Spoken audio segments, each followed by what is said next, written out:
Sa biglang tingin mga kaw ay akalaan mo ito isang bulok na bagay lang o prutas. Pero alam nyo ba na ito'y nakakain? Hindi pa po yan bulok. To be honest, nung kami maliliit pa, hanggang ngayon maliit pa rin po ako, kinakain po namin yan. At papakita ko sa inyo paano ko i-prepare ang bulok. Hindi man bulok, nalaglag na kamatis, overripe, sabihin na natin overripe. Ang pipiliin lang po natin, pasensya na aking kamay galing construction, ay yung mga galing sa malilinis. Huwag nang pipiliin itong mga, ito meron dito eh.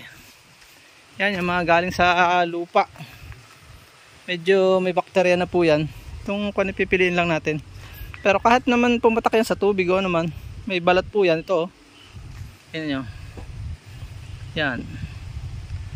Akala mo may bulok lang. Pero nakakabusog po yan sa laman tiyan. So pakita ko lang sa inyo mabilisan kung paano ko i-prepare ito. Papakita ko lang po sa kanya paano gawin ito. Yan o. Tatanggalin po natin. Bilisan lang natin. Madali, malinis po yan pagka natanggal na. Yan, medyo may amag na. Pag may amag na, huwag na natin sama. May epekto na yun sa ating kalusugan. Ito pwede pa to. Huhugasan lang po natin yan. Pakukuluan ng ilang minuto. At pwede na po yung kainin. Pag nisasama po yung may amag. Yan o. Pwede pa to. O, kita nyo. Malinis na siyang tingnan. Nilagay ko dito para hindi na makadiri. O, yan. Kita nyo. Yan. Ganyan lang po yan. Papakuluan nyo lang sa tubig. Na may, yun, may sibol na. Merong may sibol na mapait na po yun. Huwag nyo na isasama. Yan o. Okay lang yung medyo may ganyan. Masarap pa yan.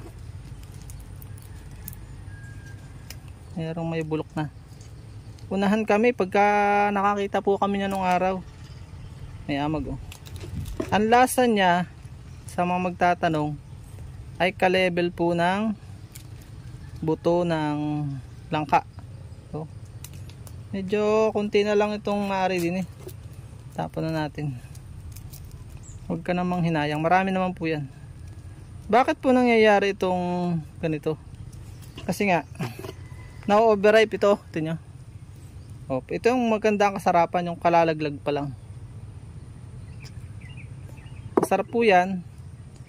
Nilalagyan ng kaunting asin. O, huwag nyo nalagyan ng magic sarap. Natural lang po tayo. Ano? Hugasan nyo po para tanggal ang bakterya. Yan. Parang kadiri lang siya sa paghahanap ng buto. Pero pag nakuha nyo na, natutunan nyo na yung principle. Ayan o. Yung principle pa yan o. Yung paraan yun. Ginaganyan lang po yan. Tatanggalin natin video. Yan o. Ang tawag po dyan ay yung lahod. Kukunti lang siya. Para may pakita lang ako sa inyo. Kaya ako po pinapakita at ako'y maghahakot na naman ng bato. So kagalakan po na inyo lingkod na makapagbigay na lang ng information sa inyo. Sobrang higpit na ni Lolo ngayon. Hindi tayo ma-monetize. Second channel na po natin ito. Pero gusto natin makapaglingkod ng mas maayos. Kaya po natin dinaluan channel. At yung mga non-agri vlog, ito actually agri vlog na rin nga ito eh. Nilalahokan ko lang na agri vlog to. Itong second, ang Wow Pinoy nga po pala mga ka-wow ay ano, tawag dito, composition ng mga variety of videos. Basta po educational videos ay na-upload natin, anything under the sun. Ayan, makapupulutan natin ng aral. Ayan o, kukunti. Baka magagawan pa kami nito ah. Pero hindi naman kami masyado nang mahilig dito. Pinakita ko lang po sa inyo na ito ay para sa mga walang maisip na merienda. Ito po ay hindi masasayang pagka na-overripe. At ito po ay hindi naman pinapa-overripe na mga may puno. Binebenta po ito. Mahina na po dyan ng 20 pesos ang isa. Tapos masarap po siya sa ginataan. Ito lang, just in case yung mga nakatago sa dahon dahil malalapad ang dahon, hindi nakikita. Yan po yan. So, Happy Father's Day nga po pala sa lahat ng mga katulad kong tatay. Ayan. Ngayon po tayo ay magme-merienda lang sa vlog natin. So napakaba na yata tayo. Ano, possible na eh. Madalang po nagtatanim ng kamansi, pero may vlog po ako na yan ay doon sa una namin channel. May pagkikitaan po yan.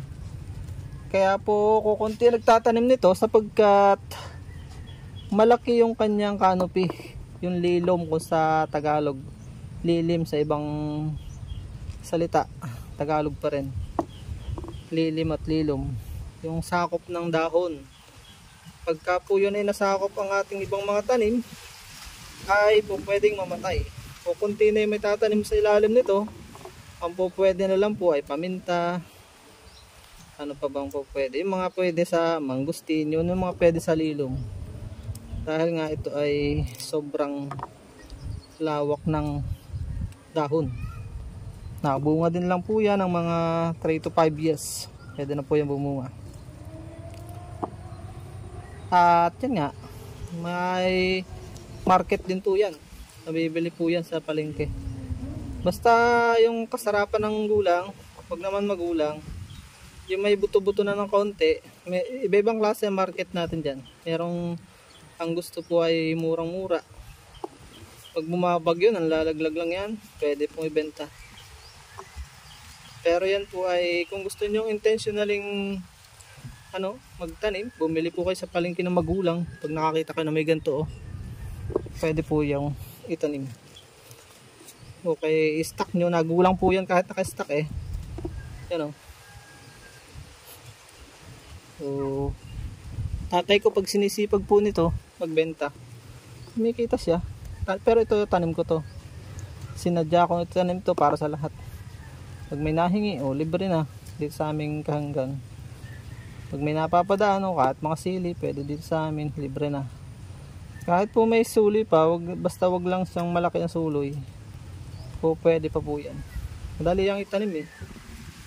Tanim mo lang ng ihagis mo yan, sisibol yan basta lumapat na sa lupa. So yun lang mga kawaw, at ito yung ating aabangan mamaya. Makamapadami na ako ng kwento.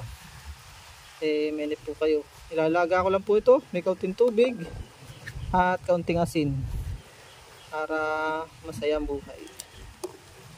At may merienda na po namin mamaya. So hanggang dito lang muna. Abangan nyo mamaya pagka iluluto ko na ito.